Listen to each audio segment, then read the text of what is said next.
says those who receive the 13% reservation fund under section 622 have been misusing the money as if they were part of their security money.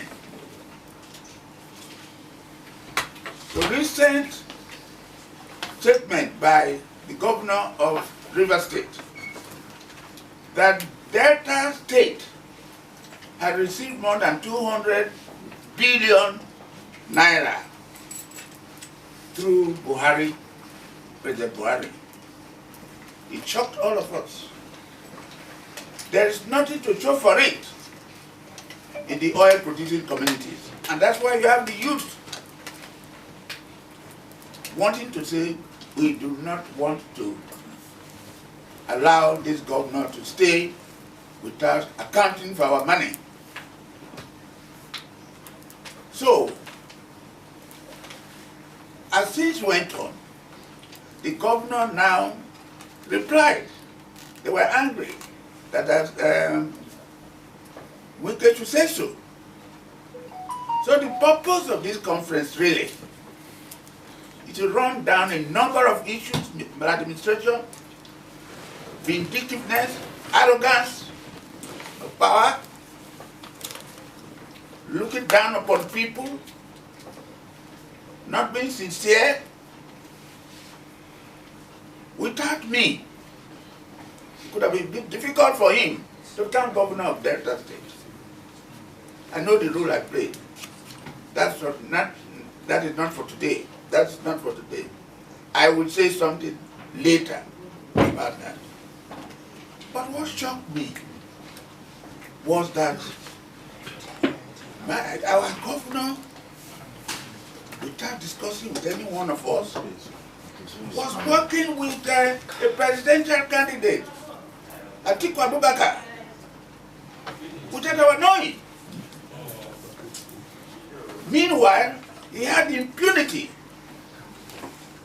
and the arrogance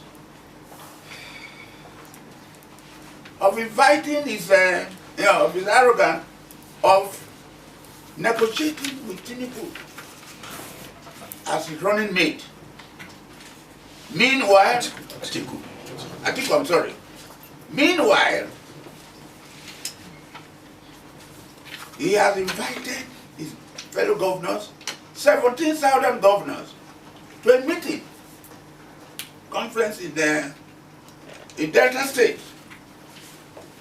where all of them agreed that the presidency of Nigeria must come to the south.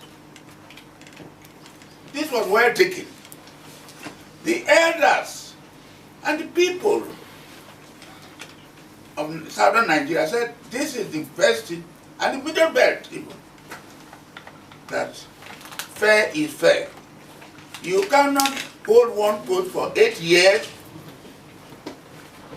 and someone taking it up again from the same place, from the same area.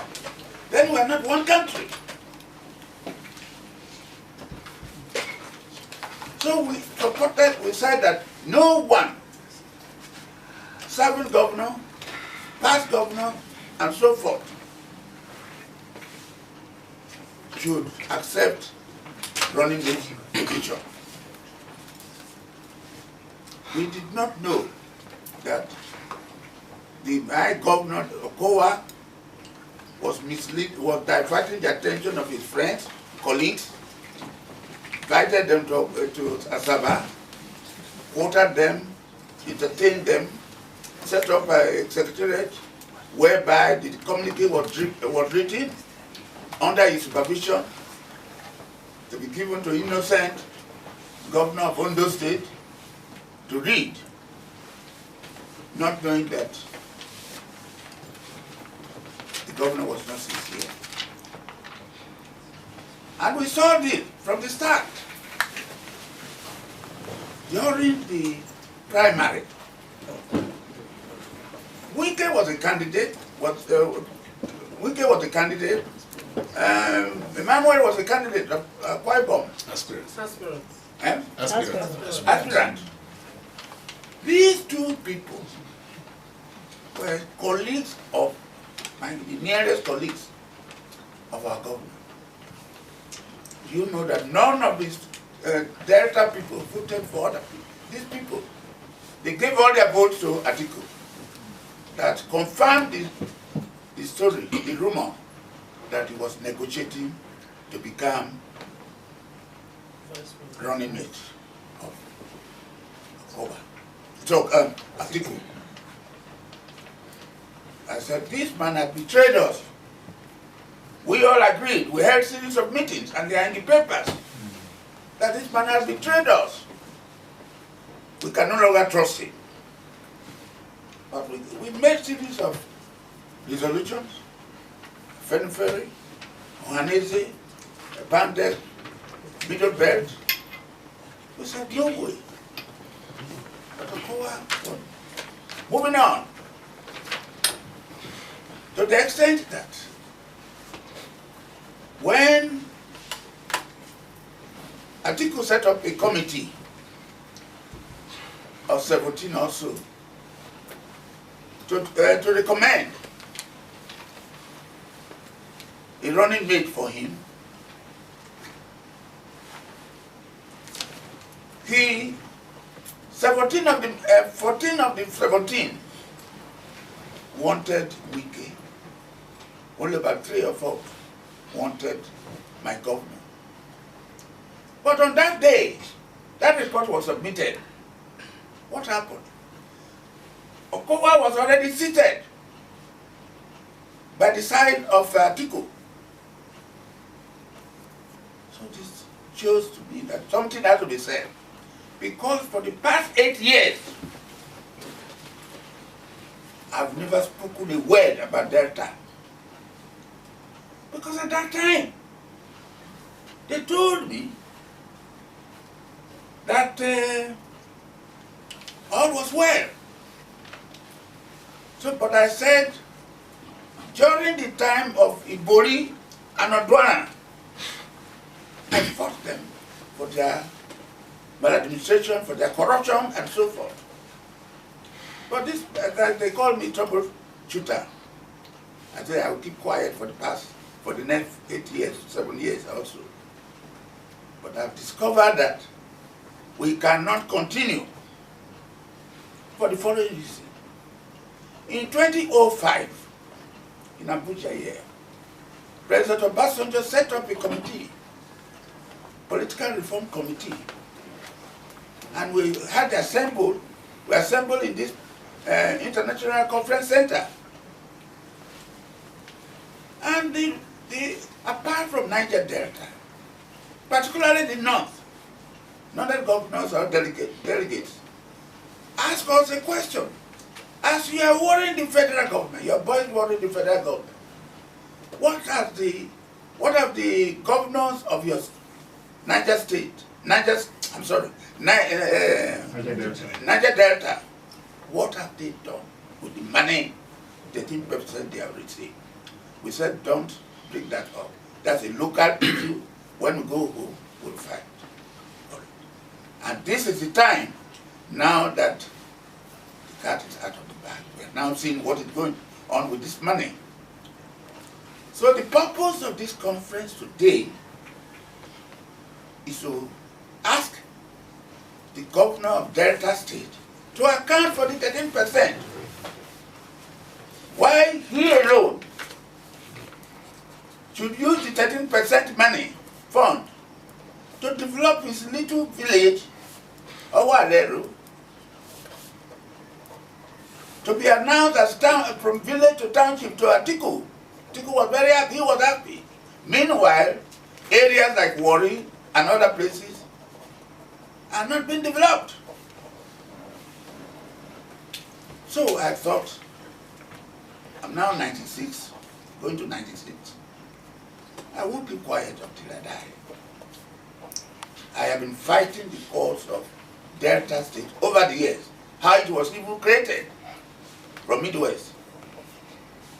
And I cannot during my lifetime see a few individuals misusing their office, doing all sorts of things.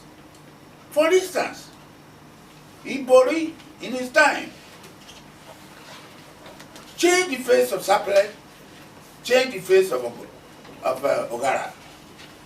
What did he do? Every good thing in our stadium, everything, he removed them from Sapele to his hometown, Ogara. The Navy to Ogara. The police to Ogara. Everything to Ogara. University, teaching hospital, Ogara. So this man is doing the same thing now. Because this man knows very well that Maritime Institute, Maritime College in Burutu should have been upgraded. It's of the same status with Agbo College of Education, same status Buhari College of Education. But he chose Agbo in order, not knowing that they had a secret agenda, called it College of Education Agbo, elevated to university level, saying that he started using the money to establish what Buhari did in Ogara. So everything is being built in Owa. Roads are being tied to the bush. So then faculties are being built. Hostels are being built. So when Atiku asked him, said, well, this was my humble village, but it is now a town. While those who produce the oil are suffering. I go further again. This man built roads in Okowa. Those roads, the question I ask, where did they lead to? You don't build road for township alone. Where did this road, which area filled with water? Nothing. But today, there's a road from Opobo to Port Harcourt. A wider river, a wider sea. Nothing is being done. So, as far as I'm concerned, we have to put a stop to this. Today there's news also that Okowa is trying to what will I say? Yes, that is the thing. That's what I wanted to say. That he's trying. It's alleged that he owns a bank. He has interest in the bank. A new bank. We'll give it to you later. Premium something bank. Premium Trust Bank. Premium Trust Bank. And he has interest in it. That place is very, very. The companies that formed that bank are very, very new. Only one of them was alleged to have got 1.5 billion naira as share capital. Some 1 million, some 500, and so on. And we don't work on it. We've got all the companies that seem to be the owners. Then secondly, we have no secretariat. State secretariat. The same Okowa pretended that he's using a Chinese company to build a secretariat which is called Ethiopia. North-South China company. Yes. Now, himself, his younger sister in America, and a few others. One, Osadebe Osakwe, who was working in Zenith Bank, is his front man with his sister. They pretend that nothing's happening, they are very pious, they are very Christian minded and all sorts of things. We will not allow that to go on. Nor would I like him to subjugate my people.